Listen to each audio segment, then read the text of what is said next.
Hello everyone, अभी हम पढ़ने जा रहे हैं अबाउट दिस ग्राफ। इसमें हमारा डायबिटीज़ इंसिडिपस पूरा क्लियर हो जाएगा। देखो, डायबिटीज़ मेलाइटस होता है, डायबिटीज़ इंसिडिपस होता है। मेलाइटस होता है हमारा रिलेटेड टू शुगर। इंसिडिपस में क्या होता है, हमारे कुछ भी रीज़न हो जिसके कारण हमारा यूरिन जो है ज़्यादा बन रहा है एंड डाइल्यूट हो रहा है, ठीक है। तो अब यूरिन कैसे ज़्यादा बनेगा, मतलब वाटर, आप ज़्यादा पानी पी रहे हैं तो उसके कारण बन सकता है, या फिर अंदर की तरफ कोई प्रॉब्लम है, ठीक है। ऐसे करके हम इसको डिवाइड कर सकते हैं 3 पार्ट्स में। अब 3 पार्ट्स में नॉर्मली क्या होता है, अगर आप पानी पीना कम कर देते हैं तो आपका जो यूरिन है वो ज़्यादा येलो आता है। तो अगर आप डॉक्टर को बोलेंगे ना, तो वो सबसे पहले आपको ये बताएगा या तो आपका कोई ड्रग इनटेक का साइड इफेक्ट है कि येलो कलर का यूरिन आ रहा है। साइड इफेक्ट कुछ नहीं, जैसे मल्टीविटामिन, आपको एक्स्ट्रा पॉइंट बता रही हूँ कि मल्टीविटामिन जो होता है ना, उसके अंदर विटामिन B3 होता है, जिसके कारण जो हमारे यूरिन है वो येलो कलर का हो जाता है, ठीक है। एंड सेकेंडली, अगर आप वाटर कम ले रहे हैं तो कंसनट्रेटेड होगा, that is a normal phenomena. But in case of this diabetes insipidus जो हमारा क्रिएट हो रहा है, हमें डिफ्रेंशिएट करने के लिए देखना पड़ेगा जो यूरिन ऑस्मोलैलिटी क्या है।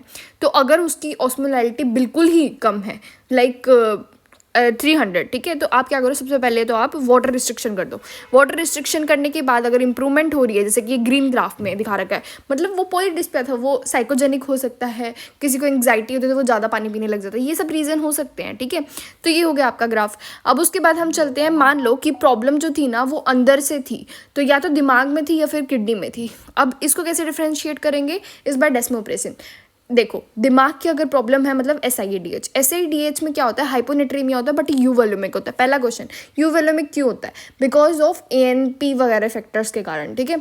तो वो हमारा थर्ड स्पेस में पानी चला जाता है, इसलिए यूवोलुमिक होता है। एंड हाइपोनेट्रीमिया तो होता ही है क्योंकि ADH जो हो रहा है ना, इतना ज़्यादा प्रोड्यूस हो रहा है कि वो सोडियम वाटर हमारा जो है सब कुछ उसने ख़राब कर दिया।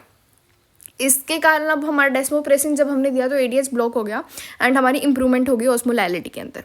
नेक्स्ट होता है नेफ्रोजेनिक। नेफ्रोजेनिक को थोड़ा सा फर्क पड़ा, मतलब नाम मात्र ही फर्क पड़ा, ठीक है। नेफ्रोजेनिक को क्यों नहीं फर्क पड़ा, बिकॉज हमारे ADH की दिक्कत था ही नहीं ना, किडनी ही खराब है।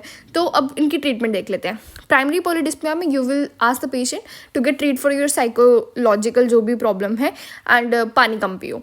सेंट्रल डायबिटीज इंसिडिपस में क्या करते हैं, हम डेस्मोप्रेसिन देंगे।